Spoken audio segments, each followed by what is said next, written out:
Welcome to the Nick Blevins Family Ministry Podcast. Our goal is to help you maximize your church's potential.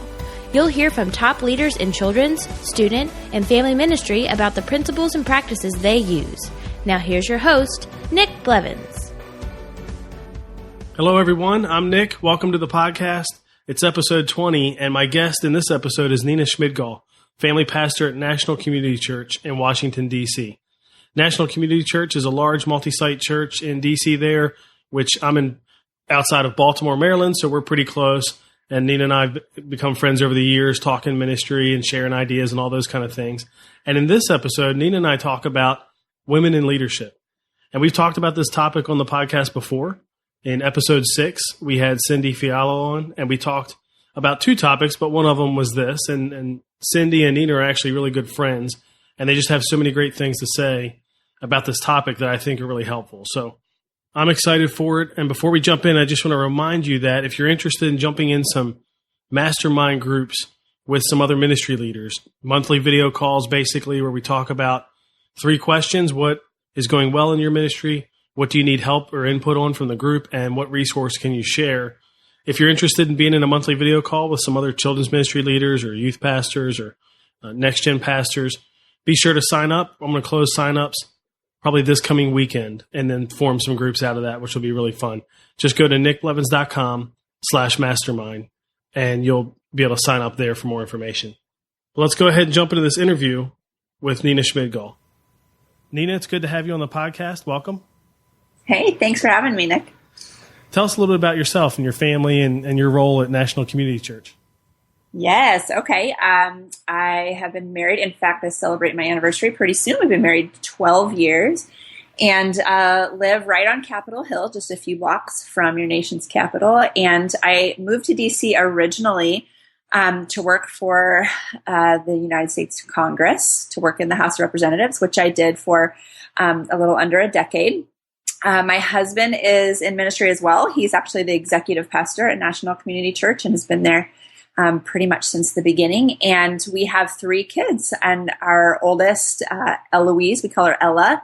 She is 9 and just started the 4th grade. And our son, Zeke, is in 2nd grade. And our youngest, Lorenza, she is 4 years old and in pre-K. So we have a busy ministry life, a busy kind of home family life, and yeah, busy family stuff. Lots of ministry, lots of good stuff. Yeah, we'll probably talk a little bit about how all that works together. Yeah, right. Now, with your husband being the executive pastor, do you ever go like, hey, we really need more money in the budget? No, we try. Yeah, we try to be diligent about kind of keeping home life and ministry life separate as possible. And for a long time, I actually reported to him, and while you would think that would be advantageous, it actually worked the opposite, because if there was anything that I needed maybe advocating for, it was kind of tough for him to push hard on something on behalf of family ministry. So it works a little bit differently now, and ministry leaders kind of report in it. He oversees all of our campus pastors. We have 8 locations, and he oversees and invests in the campus and the pastoral side of things. And then we have a ministry director who works with those of us that are global ministry leads across locations, like head of worship, head of family ministry, all of those things. So, yeah. So luckily we don't run into those problems too often. Yeah, that's good. I can't imagine that would have been unique. You usually don't find that. If, couples work on the same staff, they usually don't report one to another. That can definitely cause some problems. I think people try to avoid that when they can. Because either there's either like the perception that there might be favoritism, or it could go the other way because you want to avoid it, and that's not good either. Yes, right. Yeah, right. Which is probably what you all did. Yeah, it's hard to find a good outcome either way, right? Yeah, that's fine. Well, I would love to talk about, maybe we could do that another time, just multi-site, and you have 8 locations, and I know one of the things, we both of us have been part of a children's ministry network up here where we live, and it's great having National Community Church involved because you're a large church. Roughly, what is the average attendance across all the locations? I should know exactly, but we're past 4,000 now. So Yeah, so it's a large church, bigger than 4,000, but at the same time with 8 locations, some of them look like church plants, right? Or almost all of our locations are on the smaller end. I mean, we have a couple that have grown a little bit bigger, and one that runs multiple services, so it's a little bit bigger. But otherwise, the majority of our locations are 200 to 300, sometimes maybe to 400 people attending the location. And almost all of our locations are in, we call them marketplace spaces. So rented facilities like movie theaters or playhouses. So spaces that we don't own. So we've come to realize we're kind of a unique mix. There's either churches that are multi-site and they have a lot of locations, but their locations are actually like buildings and things that they own. Or there's churches that have that are marketplace, but maybe not marketplace in the way we are, where they don't. Almost all of our locations, that's really part of our long-term strategy, is to be in the marketplace where communities and the church are crossing paths. And so most of our locations are portable, and so we kind of navigate. Yeah, and we do have the benefit, like you said, of some of the benefits of large church, but also some of the understandings and of being small church, because while we're large as a church as a whole, each of our individual locations really operate much more like a small church. So I feel like we do get to see kind of both perspectives and feel the tensions from both sides. And so I think that gives us insight in some ways. But yeah, I guess you get the benefits, but you also get the negatives, the challenges of both too. Because it's not like it's just easy to be a church of 4,000. There are challenges with that. Yes, too. right. You guys started multi-site so early. Do you know what size the church was? That like a lot of churches, they'll start multi-site later, so the original campus will be large. Maybe it's 2,000, and then they have some smaller ones. We are. Yeah, good question. What size we were? We went multi-site in 2003. We were meeting in the movie theaters at Union Station, the train station right next to the U.S. Capitol. We were meeting in those movie theaters and wanted to reach a community right across the water in Virginia. Really, only probably 15 miles away.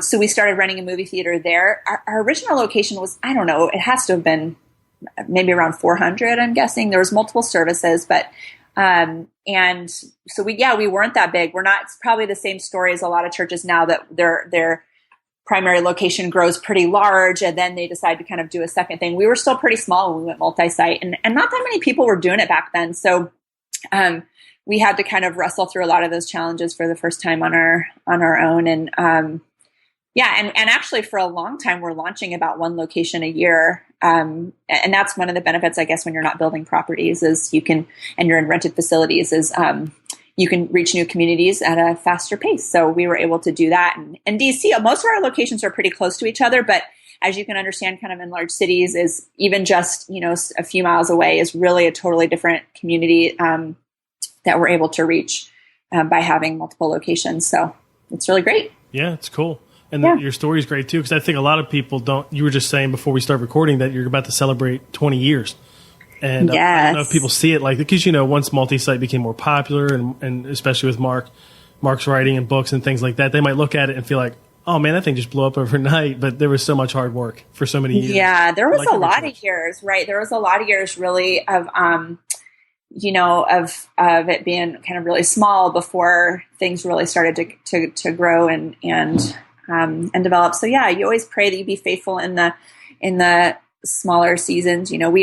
One of the things we say around the team quite a bit is, of course, from God's word, just to not despise the day of small beginnings. And so we try to remember that with everything that we do. And one of our core values as a church is that everything's an experiment. And we've really operated that way from the beginning, is, a willingness to try new things, even if they seem crazy, and some things work and some things don't work. But having just a mentality that everything's an experiment, and that it's okay for things to fail or not work out. I think we've learned a lot in the process. So it is pretty incredible for, especially those of us that have been with the church for a long time, to stop and look back at what God's done. We celebrated 20 years this year. We're about to have a big celebration as a church, and it's really exciting. That's cool. And we could talk obviously a lot more about multi-site, but I'm more excited to talk about our topic for today, which is women in ministry. Yeah. And I think this is something that impacts every church, doesn't matter what role people serve in. And I think National Community Church does a good job of this, and you can tell us more about what that looks like. But you also led a breakout on it at the Orange Conference this past year, which I know people loved, and you've still people asking you about that now. And so we just want to talk through some of that, if that's cool. And I know one of the first things you talk about is the barriers. The barriers that are there, usually that we put in place for women serving in leadership, women serving in ministry, just women working and serving at the church in general. So what would you say are some of the big barriers that are in the way? Yeah, which first of all, just, thanks for leaning in on this topic. I think it's amazing to me how often I'm asked about it as I kind of travel and work with ministries and people just knowing that I'm a female serving in a ministry role will ask me questions. I get a lot of questions like, my title is director of family ministry. They'll say, well, why isn't it pastor of family ministry? And there really is no story behind that. I consider my gift sets to be much more on the management side. And so I chose that role. If I wanted to call myself the pastor of family ministry, I don't think that would be a problem. I know a lot of women in their situations are navigating a lot of hard things with those kinds of conversations about title and about, all of that. So I get a lot of questions about this. I get emails about, navigating as a female in ministry, as people navigate different stuff. And whenever I speak or share about it, I always have, even folks in tears. They're really trying to figure out kind of a path forward, not just as women, but also I get a lot of questions from people that are managing women, female or male, that are managing women, just on how do I maximize the women on my team. And so, I've been spending a lot of time just thinking and praying and navigating that. And for sure, I think step one is understanding that there are real barriers in place for women to grow and succeed, and our ability to really understand those and be aware of those, I think, is going to help us navigate the best. One of the barriers, of course, is really just I think women are honest about a different level of kind of self-doubt. And I don't know if some of that probably has to come with things that are happening as we're raised and in our, whether it's in our upbringing or environments.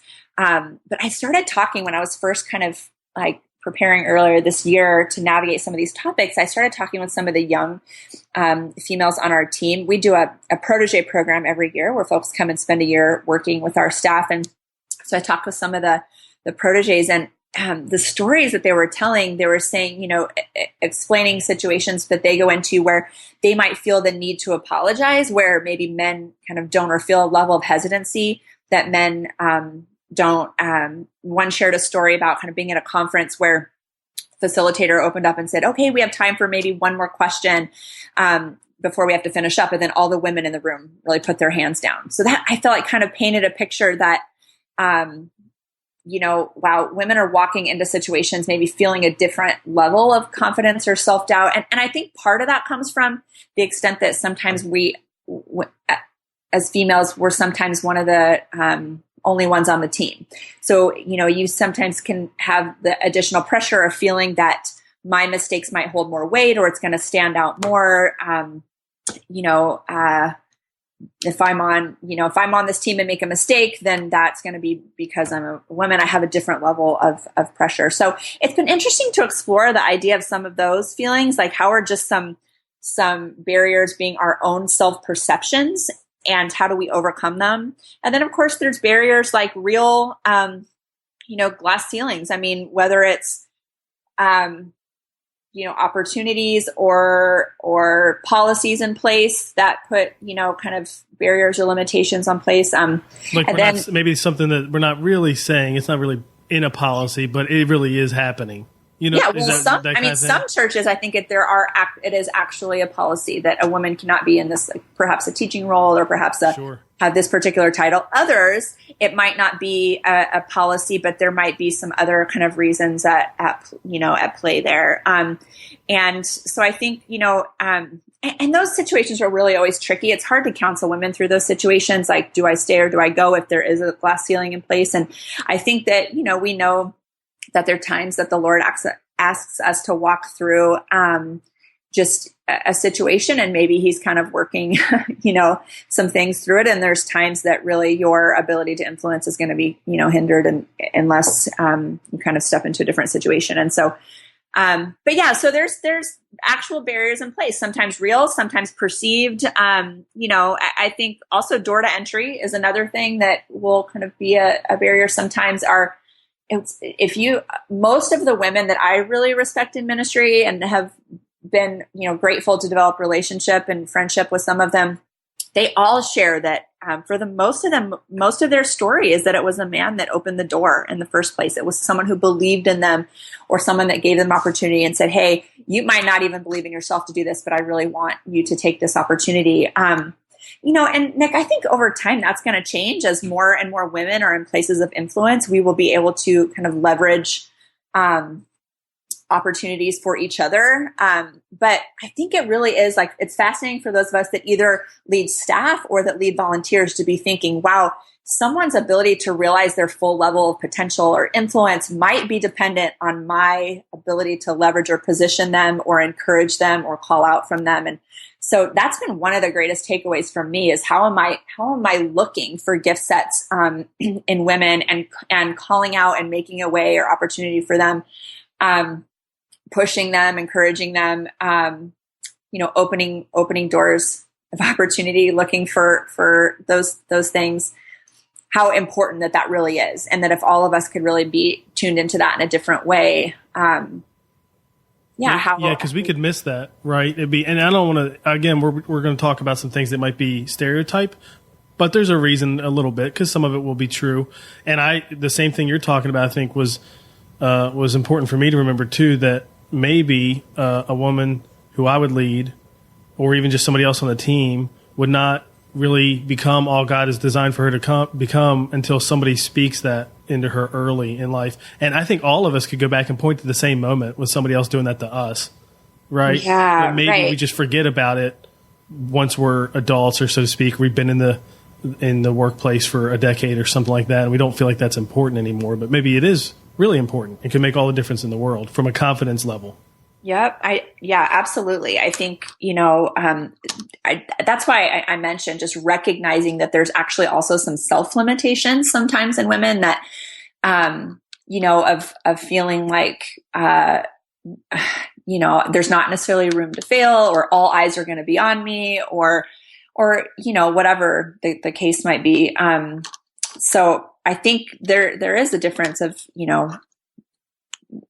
people of trust and influence looking for those opportunities for folks and speaking life and encouragement to them and to women, I think is really a large part of the battle.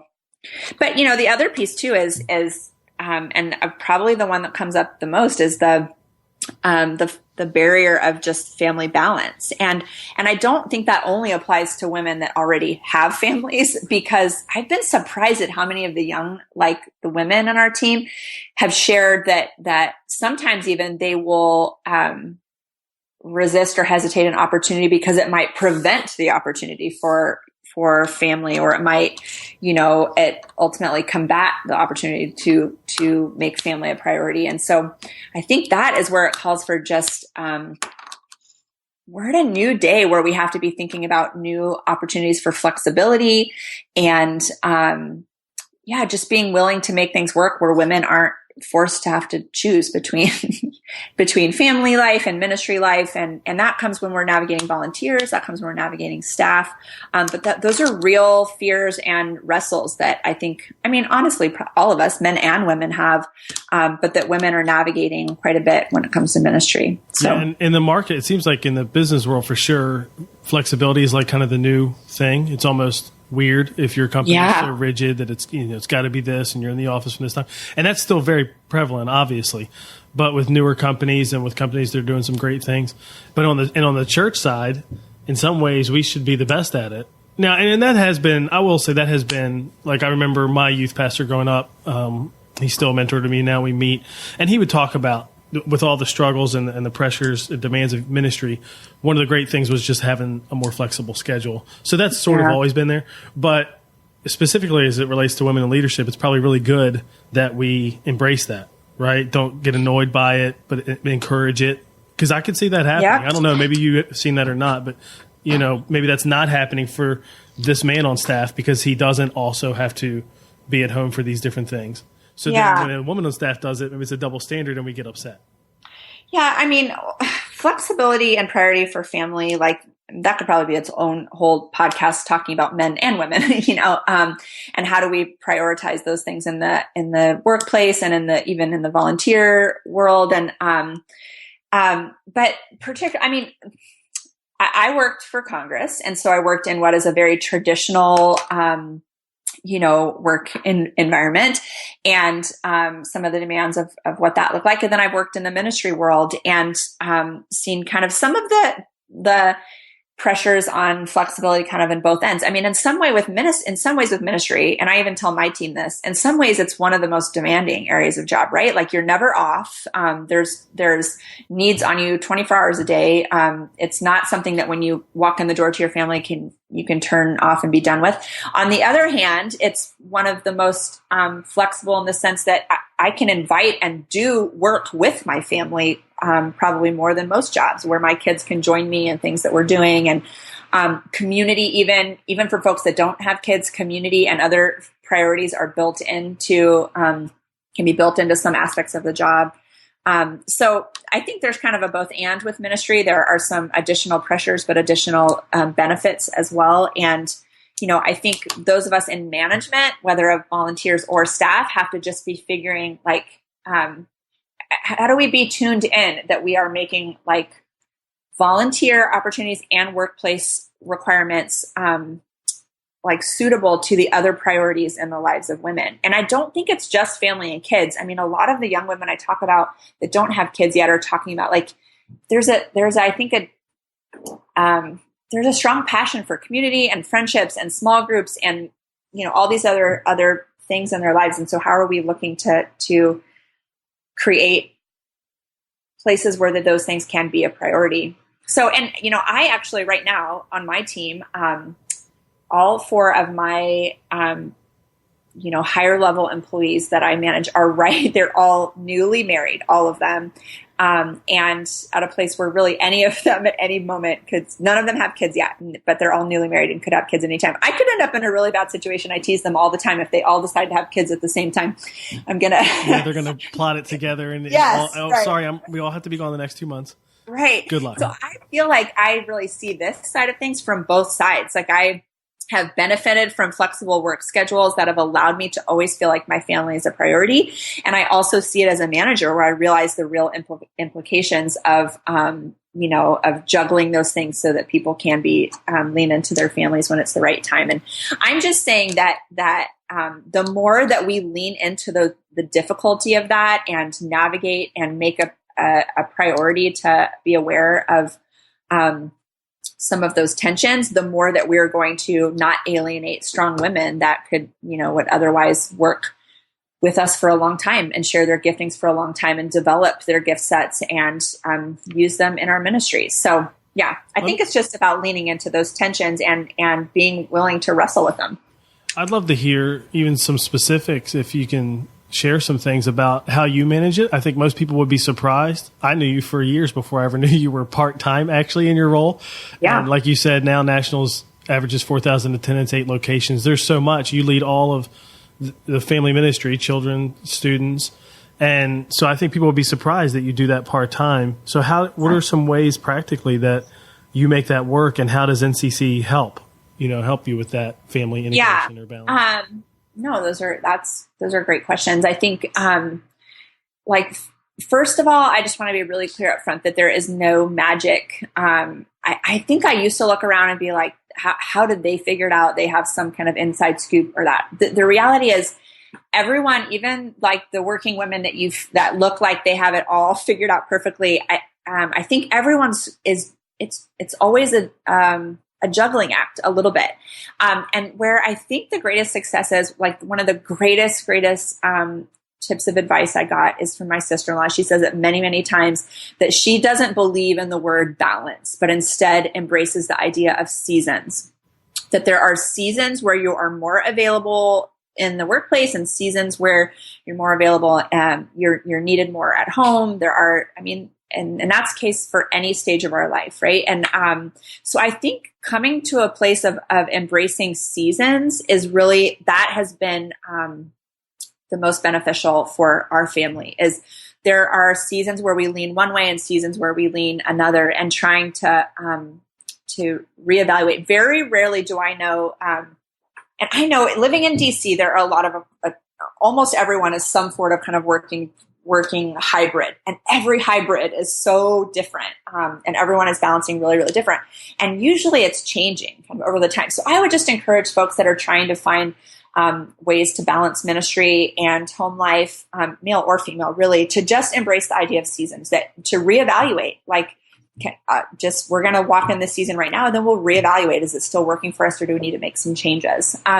So yes, I originally was running our kids programs while also working for Congress. And so that was a busy season, but we were still small as a church when I had my daughter. And I continued to work for the House of Representatives, but reduced my schedule a little bit so I could be home 1 or 2 days a week. And over time, as the church was growing and as my daughter was growing, we wanted to have more kids. We just realized, okay, we're in a season where we kind of have to go one direction or the other.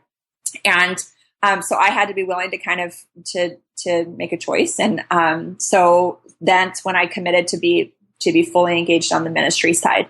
But I have always kept a more flexible portfolio so that I could be present with my kids. And what that means for me in this season is that I am in the office 2 days a week, and I work from home.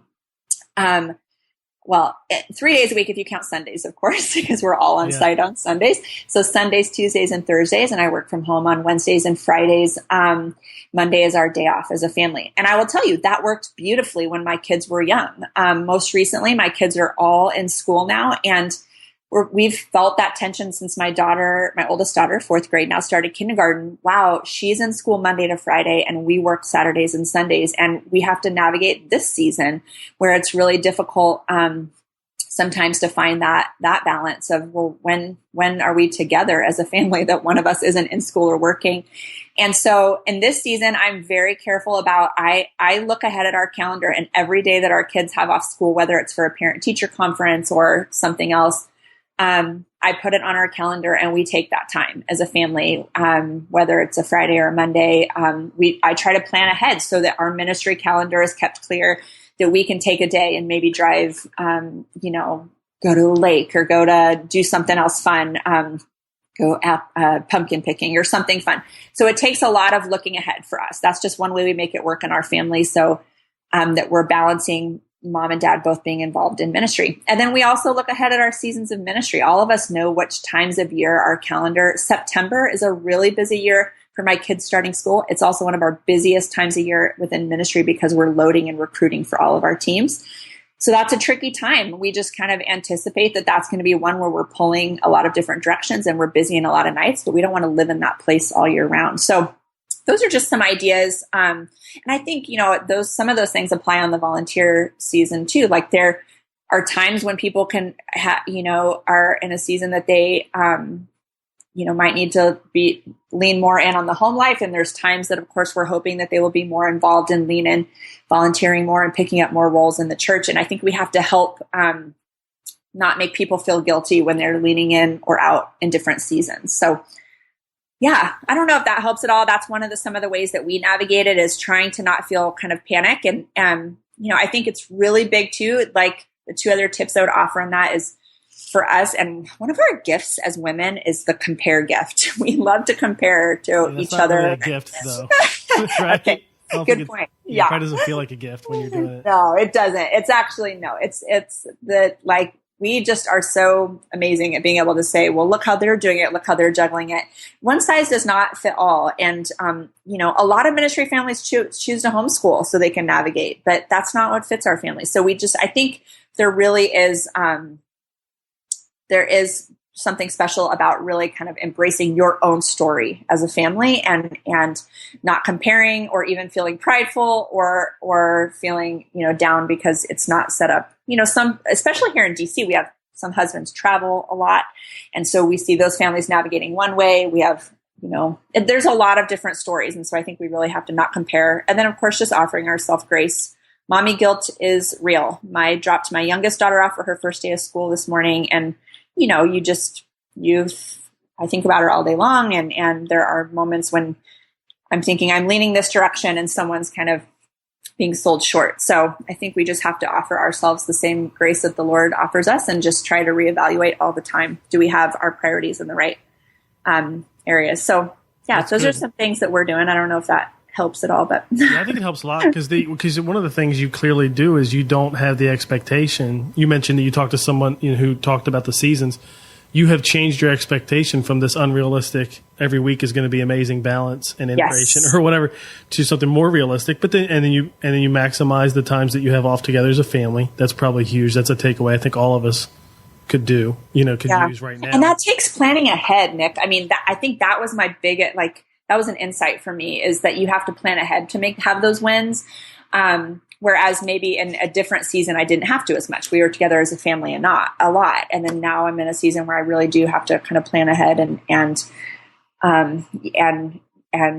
pre-calendar those times that we're going to make sure that we're together. And there is like, I love how you said that you have to understand you're not going to hit it out of the ballpark every week. Coming off of the summer, I'll tell you, on the ministry side right now, I'm in major catch-up mode because I was leaning into my kids over the summer. And so there definitely is that guilt feeling on that side too, where you're like, oh, I've let this ball drop and that ball, and I'm going to be kind of rushing to pick them all back up. And I think taking a step back and looking at the big picture of, I think that is a lot more healthy of a perspective. Yeah, that's good.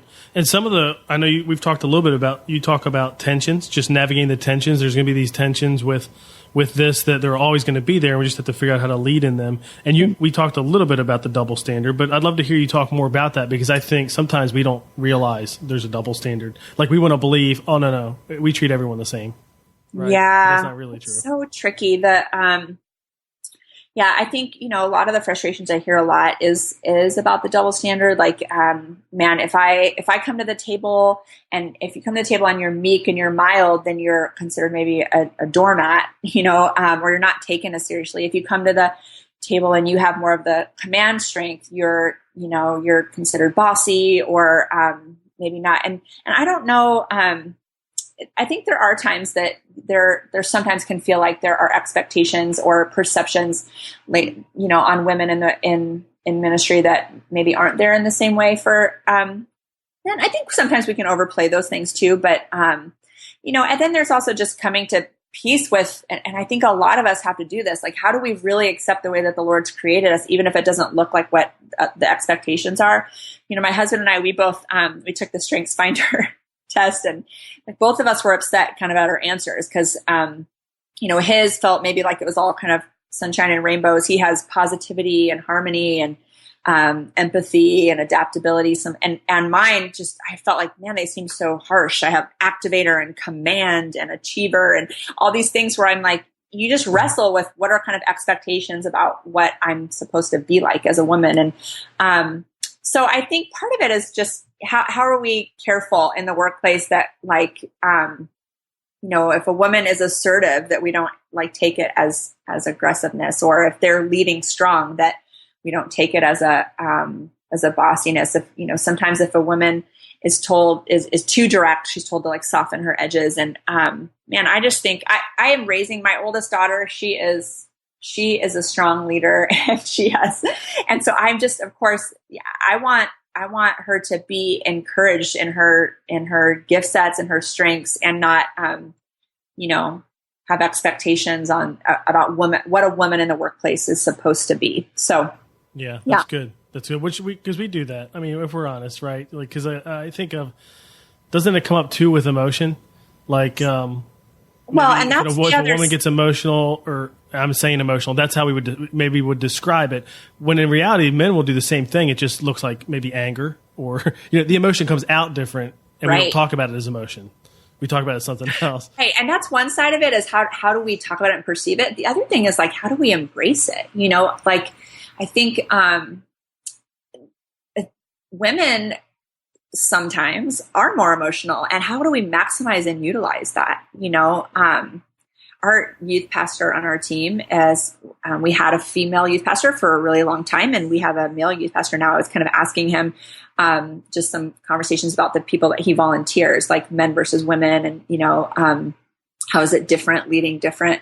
And it's crazy. He was saying, wow, I would actually say that the women on my team have always been my most natural disciplers. Like, they just like lean in and connect in a different way. And so, yeah, I think part of it is not labeling wrong, and then the other, or being tending to label too easily. And then the other side of it is how can we actually also embrace our differences, right? And how do we maximize those? And the reason we believe men and women should serve in ministry is because we believe we all bring different gift sets and contributions to ministry. Yeah. And I think, some people listening, right, obviously their church might have a theological position on women in leadership with certain roles. Yeah, right. And even there, we could spend a lot of podcasts about that. I think the thing that I hate to see is when a church has a position that has not been well thought out, right? Because we had to really dig into this as a staff years ago because as a new church plant, we were having elders for the first time, and so we had to decide, well, we have women elders, and I remember we just researched and read and prayed and talked to as many people as we could so that we could hear everything we could hear, about all the positions. And I was actually shocked at how a number of really, what I would say, good theologians, too strong of a word, but like pastors with good theology that been serving for 30 years, and you could talk about other things, and it was really good, and it was rooted, and they really understood what the Bible had to say about it. When it came to this topic, they didn't. It was really just hanging on to something, that maybe wasn't fully interpreted in context. And I'm not even saying you can't get there. Our position as a church is that you can totally get in one of two camps when it comes to women's role in the church and leadership. But just make sure you got there well and you're using the Bible well, not, just one verse out of context or something you're not reading right. But the other thing I see is I hate it when it's kind of like we were talking about here where there's the double standard because we haven't really addressed it. It's not actually theological at all. It's more just, I don't know, practice or some kind of culture thing we haven't addressed. What about, you talk about some of the awkwardness and the tensions that come with that. How about that? Yeah, I think it's like the conversation of how to maximize women is one thing. Then the reality are when that there are sometimes some natural kind of, there are differences and working relationships and places. And, I think the one thing I would say here is that one thing that probably grieves me a little bit with ministry teams is in the interest of exercising caution, I think sometimes folks there can be some alienating or alienating tendencies. So, for example, a man and a woman can never drive to an event together, or they can never share an office together, or they can never, pass each other in the hall, or whatever the situation is. And kind of what you were saying, same thing, where I think that churches, we really do have to prayerfully lean in, and we have to really, we want to protect people. I think also that we don't want to hinder God's work also, right? I don't know if that makes sense, but so I would just caution sometimes that we're not just kind of setting policies without maybe prayerful consideration. I would say on our team, we have an incredible collaborative culture. We have a incredible team unity. And part of that is because we all consider everyone's at the table as an expert. Let's lean into everyone's gift sets. So I guess I would just say there can be some situations where, you want to set up kind of healthy boundaries, but sometimes I feel like some of the boundaries sometimes feel more like that they can sometimes end up hindering healthy working relationship. Too unnecessary. There's a point where it's really helpful and it's good and we need that. And then there's a point where this is just a little bit crazy, and it may be hurting the working relationship there. And I think we just, we try to always think about what's a healthy way for a family to operate, and here I'm of course talking about a ministry team family. And the other piece that's kind of funny is I would say that men and women also have different approaches to humor, not always, of course, but I think sometimes we have to be careful just to be aware whether humor might be alienating someone on your team. And, sometimes whether it's bathroom humor or whatever. Ours goes the other way. We have mostly female team on my family ministry team, and a male here or there. And there can be a lot of, we have to be careful that there's not too much conversation about pregnancy or about any of those things where the dudes are like, all right, okay, can we move on? And I would say the same thing about just bathroom humor and all of that. And some stuff can be kind of or even jokes that are appropriate for married couples are not necessarily as appropriate when they're single teens. Yeah, and, So I think there's just, if we want to have men and women working together really well, then we just have to do it in a really mature and healthy way, not overly setting like barriers that keep us from working and feeling like a team, but also understanding that there are some things we can do that can make everyone feel comfortable in the room. So as we're getting close to having to wrap up, which seems crazy. It feels like we've only been talking for a few minutes. We should definitely talk more about this. I mentioned before when I had Cindy Fialo on, I think it was episode 6, we talked a little bit about this too. And it was the same way. It felt like we just need more time. So maybe we could get the two of you and talk about it and we can record that. Cindy. That would be cool. But what else would you say to either women serving in the church or maybe even to men who lead women? Because I know there's a lot of great tips that you have to offer there as well. What else would you add? Yeah, I think maybe just particularly for those that are overseeing or managing women on their teams. And I've said a lot of this, already, I guess some of these pieces about being intentional to call out gift sets in them, really creating collaborative work environments where you value a lot of different kinds of input, and offering opportunities for flexibility, using your influence to leverage and lean in and call out gift sets that might not have otherwise. I mean, one thing I would say, Nick, is it's been fascinating to just reflect on the women in ministry that I really respect and value. And one thing that is interesting to me is while we've come a long way, we could also say that a lot of the women that are serving and have been successful maybe in ministry roles do tend to sometimes still exhibit what we would maybe otherwise kind of consider like masculine tendencies, right? So the question is like, how do we open and make room for all different sorts of people? So how can there be room not just for people or for the women that are going to advance themselves, but for ones that might be more hesitant or might be, I think there can be a lot that happens when we are looking for opportunities to build up people that otherwise might not demand their own voice. And then the last thing I would say is, I have 2 daughters, and it's been interesting. We're even in some ways, I think it would even be foreign to them to like there might possibly be a female president in their in their lifetime. There might for sure there's female CEOs. The idea that women can serve in high levels of leadership is not like odd or not is not going to be odd or foreign to my girls. The difference, the place where I don't know that we are right now, I don't know that we are leaning in and equipping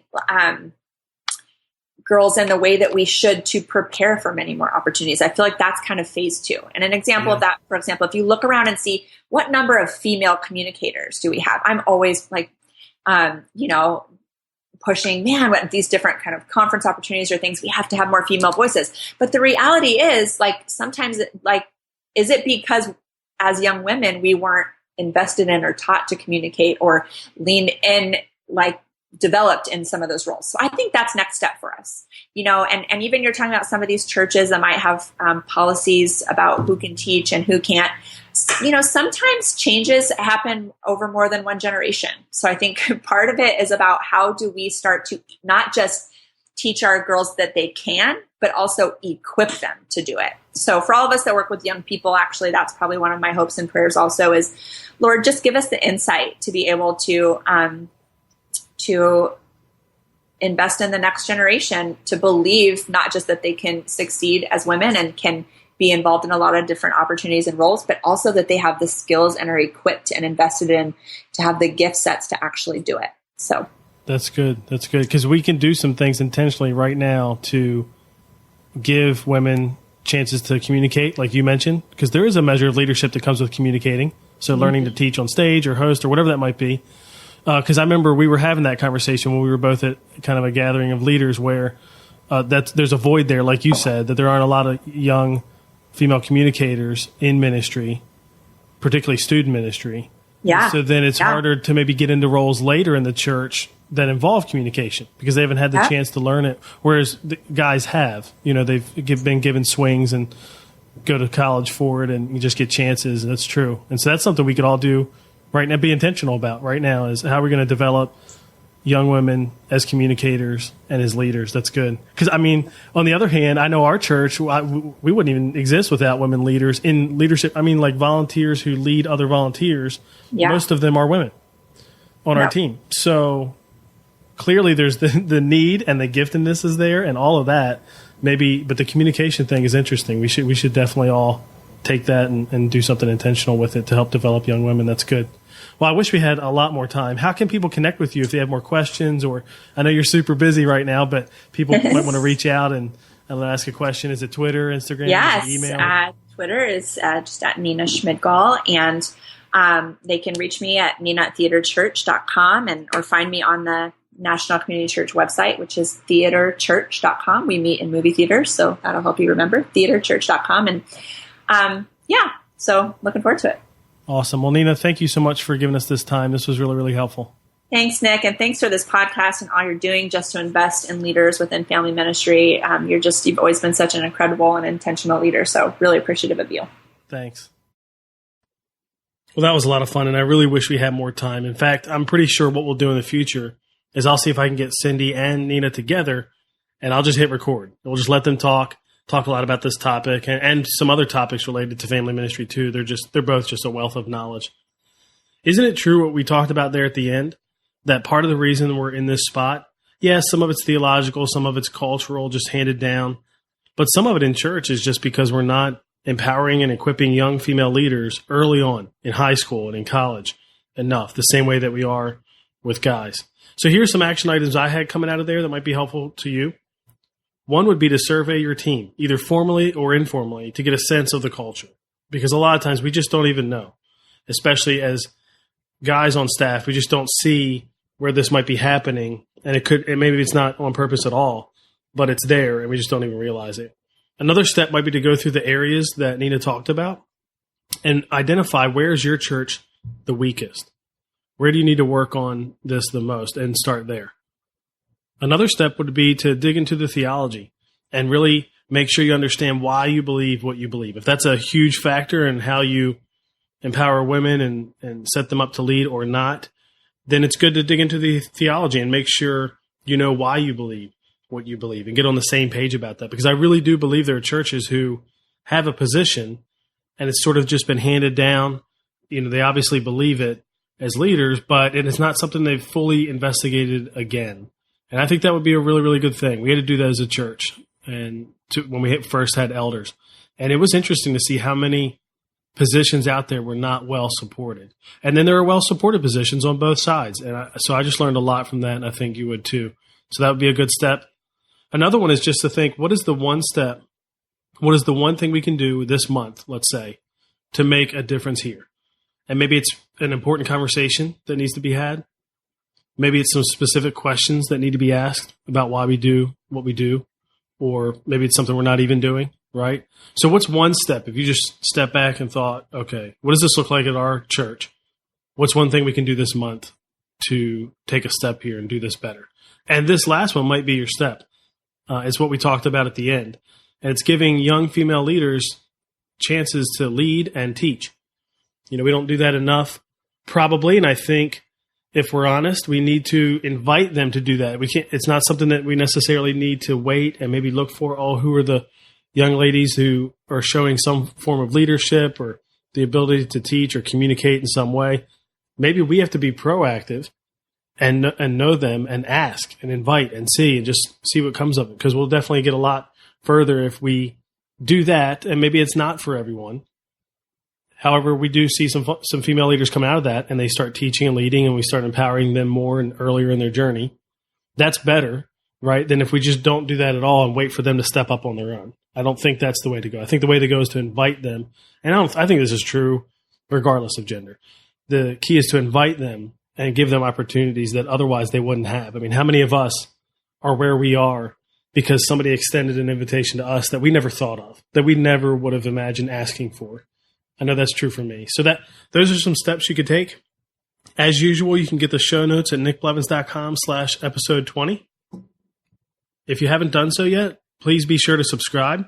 That way you get new episodes every week. And next week, I interview Ryan Frank. Ryan is just a big-time leader and innovator in children's ministry, and we talk about recruiting volunteers. So even if you are a student leader or a next-gen pastor, usually volunteering is kind of the number one challenge that we face, whether things are going really well and you're just growing and you need more volunteers, or things aren't going so well and you can't seem to find people to fill those important roles. It's always a challenge.